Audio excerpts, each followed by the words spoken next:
الحمد لله نحمده ونستعينه ونستغفره ونؤمن به ونتوكل عليه ونعوذ بالله من شرور أنفسنا ومن سيئات أعمالنا من يهده الله فلا مضل له ومن يضلله فلا هادي له وأشهد أن لا إله إلا الله وحده لا شريك له وأشهد أن محمدا عبده ورسوله صلى الله عليه وعلى آله وأصحابه أجمعين أما بعد فأعوذ بالله من الشيطان الرجيم بسم الله الرحمن الرحيم وتعز من تشاء وتذل من تشاء صدق الله مولانا العظيم.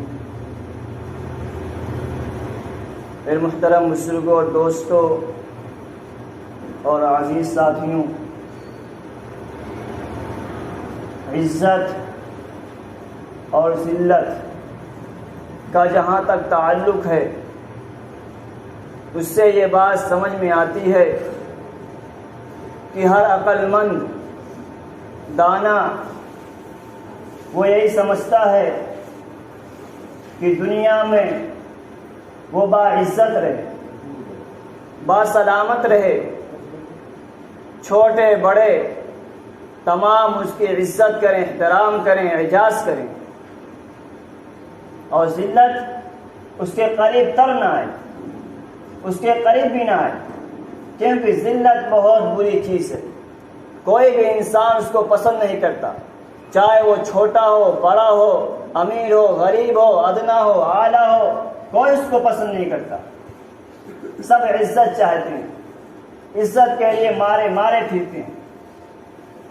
میرے بھائیوں، حصول عزت کے لیے جب تک انسان محنت نہ کرے، جد و جہد نہ کرے، کوشش نہ کرے، چاہے دنیاوی عزت ہو یا دینی عزت ہو، جب تک انسان اس میں محنت نہیں کرتا، تکلیفیں نہیں اٹھاتا، اپنی جان مال اس میں نہیں لگاتا، تب تک وہ انسان کامیاب نہیں ہوتا، تب تک وہ انسان سرخرو نہیں ہوتا. سرخرو ہوتا ہے انسان ٹھوکریں کھانے کے بعد، رنگ لاتی ہے حنا پتھر پہ پس جانے کے بعد. جب تک انسان ٹھوکریں نہیں کھاتا، تکلیفیں نہیں اٹھاتا، چاہے وہ دنیاوی عزت کے لیے یا دینی عزت کے لیے، تب تک وہ کچھ حاصل نہیں کر سکتا. لیکن میرے بھائیو، یاد رکھو، دنیاوی عزت یہ ختم ہونے والی، یہ فنا ہونے والی ہے، یہ مٹ جانے والی ہے، یہ باقی نہیں رہنے والی ہے، ختم ہونے والی ہے. کتنے بڑے بڑے چودھری آئے، چودراہٹ آئے، چلے گئے. نمرود آیا، چلا گیا. فرعون آیا، چلا گیا. قارون آیا، چلا گیا. شداد آیا، چلا گیا. حامان آیا، چلا گیا. سب عزت کے ٹھیکیدار بیٹھے تھے، سب چلے گئے. لیکن دینی علم جو حاصل کرتا ہے، اس کی عزت مرتے دم تک ہوتی ہے، اس کا نام ہمیشہ ہمیشہ زندہ رہتا ہے. جو دنیاوی عزت کے پیچھے نہیں بھاگتے، دینی عزت جو حاصل کرتے. میرے بھائیوں، دنیاوی عزت بھی حاصل کرو اور اخروی عزت بھی حاصل کرو، کیونکہ اخروی عزت منافی نہیں ہے دنیاوی عزت کی.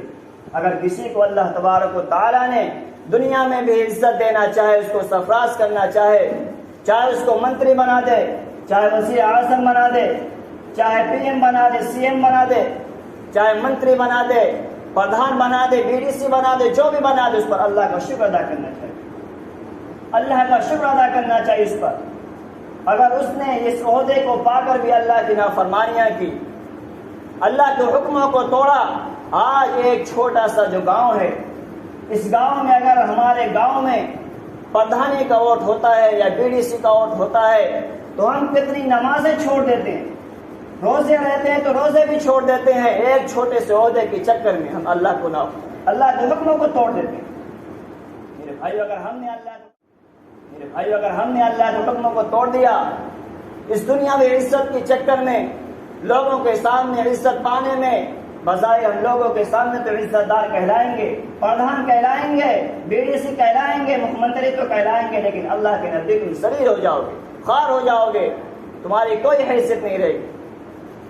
آج دیکھ لو، 57 مسلم ممالک ہیں، 57 مسلم ممالک ہیں، اور ایک فلسطین پر، ایک اسرائیل حملہ کر رہا ہے. 57 کے منہ میں تالا بنا ہوا ہے، اللہ ماشاء اللہ 4-5 ملک ہیں، باقی 52-51 ملک ادھر گئے، کہاں سوئے ہوئے ہیں اپنی عزت کو بچانے کے؟ ان یہودیوں کے ایجنٹ بنے ہوئے ہیں۔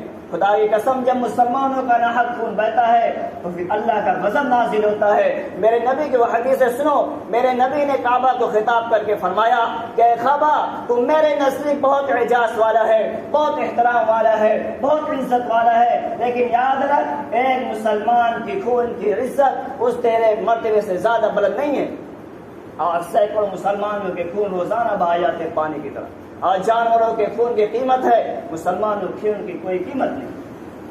ہم خود اپنے آپ کو یہاں تک پہنچا لیں۔ 250 سے زائد فلسطینی شہید ہو گئے، جس میں 45 بچے جن کے صرف چمڑے باقی ہیں، ہڈیاں پتہ نہیں، اور باقی ممالک سوئے ہوئے۔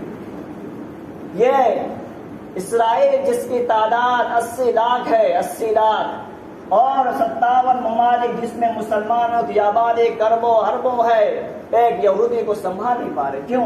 اپنی عزت کو بچانے کے چکر میں، دنیاوی عیش و عشرت کے چکر میں۔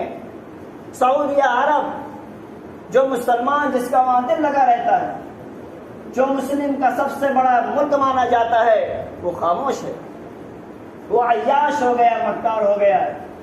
تو جب ہم ایسے عیاش اور مکار بن جائیں گے تو پھر اللہ کا غضب ہم پر ہی نازل ہوگا، ہم پر ہی نازل ہوگا۔ میرے بھائیوں، اللہ تبارک و تعالیٰ کے نزدیک عزت والا آدمی وہی ہے جو دین و ایمان اس کے اندر ہو، علم و عمل اس کے اندر ہو، تقوی طہارت اس کے اندر ہو، حسن اخلاق اس کے اندر ہو، وہی اللہ کے نزدیک عزت والا ہے، عظمت والا ہے۔ اور جس کے اندر علم و عمل، جس نے اپنے اندر علم و عمل پیدا نہیں کیا، تقوی طہارت پیدا نہیں کیا، حسن اخلاق پیدا نہیں کیا، وہ اللہ کے نزدیک ذلیل ہے، خوار ہے۔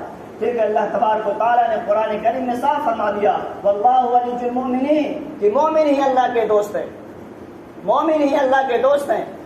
اور اللہ نے قرآن کریم میں صاف صاف اعلان کر دیا قل من حرم زینۃ اللہ التي اخرج لعباده والطیبات من الرزق قل هي للذین آمنوا فی الحیاۃ الدنیا خالصۃ یوم القیامہ۔ میرے بھائیو، جو دنیاوی جو غذا ہیں، جو پھل فروٹ ہیں، جو صاف غذائیں ہیں جو ہم کھا رہے ہیں، یہ تمام کے تمام اللہ تبارک و تعالیٰ نے مومن کے لیے پیدا کیا، مومن کے لیے پیدا کیا، جس کے طفیل میں مشرکین بھی کھا رہے ہیں، کافر بھی کھا رہے ہیں۔ کیونکہ میرے بھائیو یاد رکھو یہ بات، یہ دنیا دار العمل ہے، دار الجزا نہیں ہے۔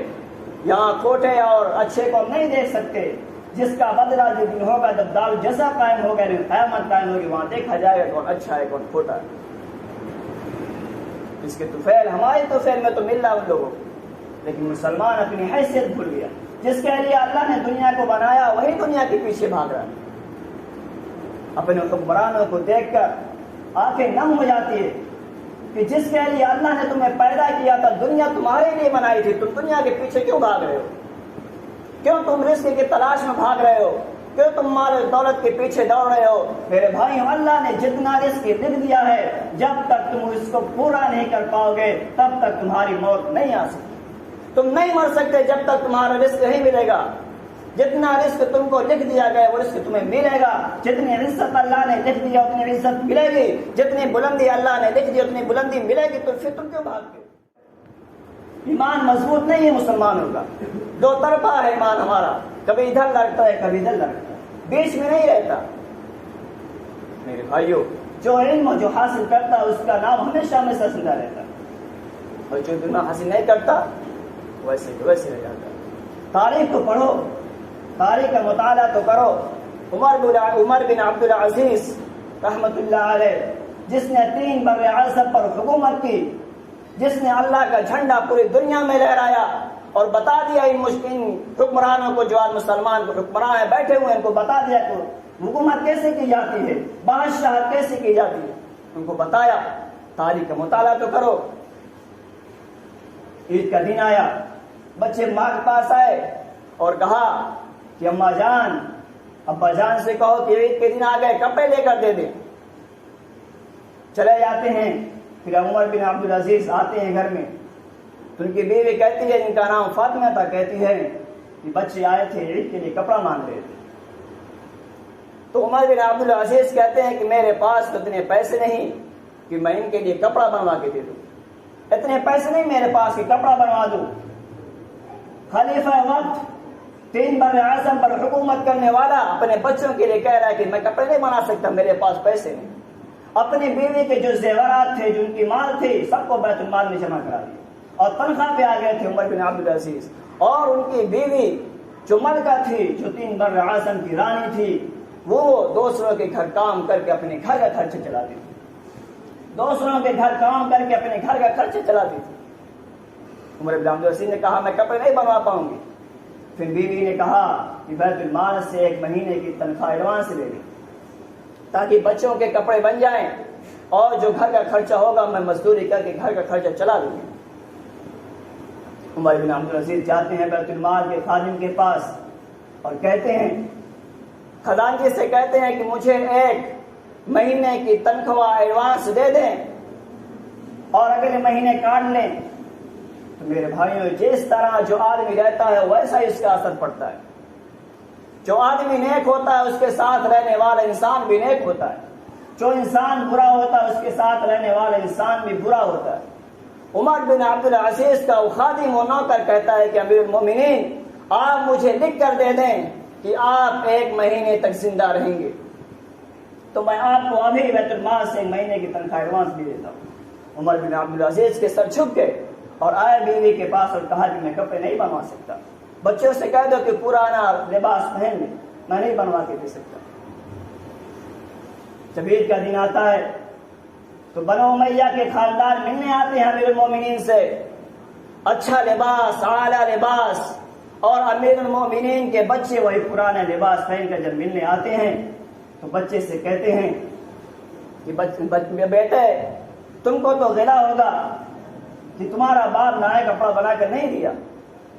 تو ان کے بیٹے تھے عبد الملک جو ان سے بھی 4 گنا آگے تھے، کہا ابا جان آج ہمارا سر فخر سے اونچا ہے، ہم شرمندہ نہیں ہیں شرمندہ، ہمارا سر فخر سے اونچا ہے کہ ہمارے باپ نے بیت المال سے خیانت نہیں کی، ہمیں نہیں چاہیے۔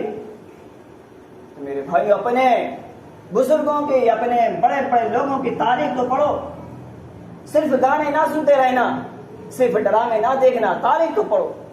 آج مسلمان 50 لاکھ کی گھڑی پہن کر، 6 لاکھ کا جوتا پہن کر، 50 لاکھ کی گاڑی پہن کر اپنے آپ کو عزت دار کہلاتا ہے۔ میرے بھائی تم 2 ٹکے کے نہیں رہے اگر تم نے اپنی عزت جوتوں اور گاڑیوں سے کی، تمہاری کوئی عزت نہیں ہوگی۔ اپنے آپ کو اللہ کے حکموں کے تابع کر دو، نبی کی سنتوں کو تابع کر دو تو اللہ تم کو دنیا میں بھی عزت دے گا، آخرت میں بھی عزت دے گا، تم ذلیل نہیں ہوگے۔ لیکن آج ہم ہر انسان جس کے پاس مال و دولت ہے اس کو ہم عزت والا کہتے ہیں، ہم ہر انسان جس کے پاس مال و دولت ہے اس کو ہم عزت والا کہتے ہیں، اس کو شریف کہتے ہیں۔ جس کے پاس کھانے کے نہیں، غریب ہے، بھوکا ہے، ہم اس کو ذلیل کہتے ہیں، رذیل کہتے ہیں۔ ہر زمانے میں غریبوں کو ذلیل کہا گیا، رذیل کہا گیا۔ ہر زمانے میں تاریخ اٹھا کر دیکھ لو، ہر زمانے میں نوح علیہ السلام کی قوم نے جب نوح علیہ السلام کے پاس آئے، کہا کہ ان فقراء کو، ذلیل کو، رذیل کو ہمارے سامنے سے ہٹاؤ، تو اس وقت حضرت نوح علیہ السلام نے کہا وما انا بطارد المؤمنین، میں اپنے قوم کو نہیں ہٹا سکتا، مومن کو نہیں پیچھے ہٹا سکتا۔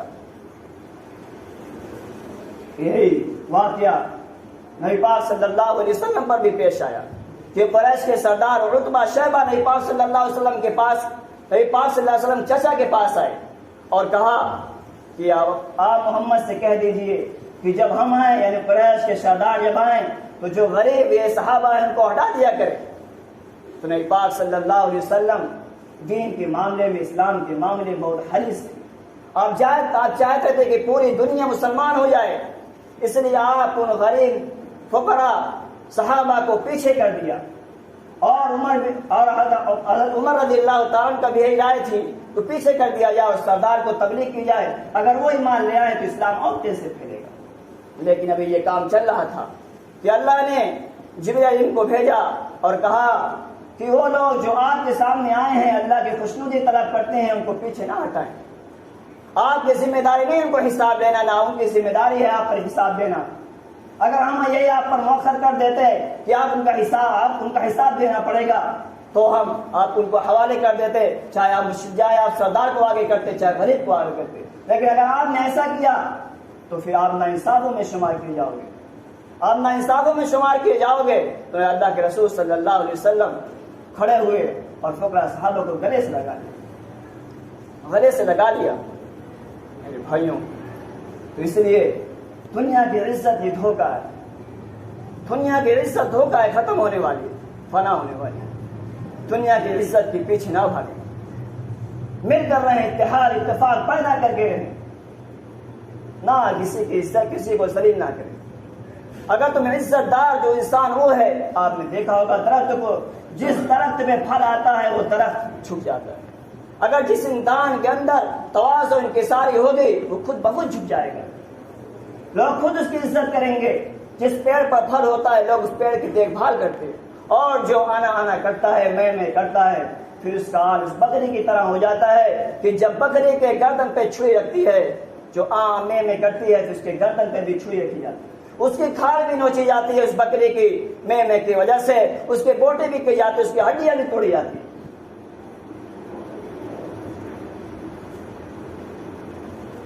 اس کی ہڈیاں بھی توڑی جاتی. اس لیے میرے بھائیوں، آنا نہ کریں، میں نہ کریں. اللہ کے رسول صلی اللہ علیہ وسلم کی سنتوں کو لے کر چلیں، اللہ کے رسول صلی اللہ علیہ وسلم کے فرمان کو لے کر چلیں، ان کو مان کر چلنے والے. اللہ تبارک و تعالی مجھے اور آپ کے سننے سے زیادہ عمل کرنے کی توفیق عطا فرمائے. وآخر دعوانا الحمد للہ رب العالمین.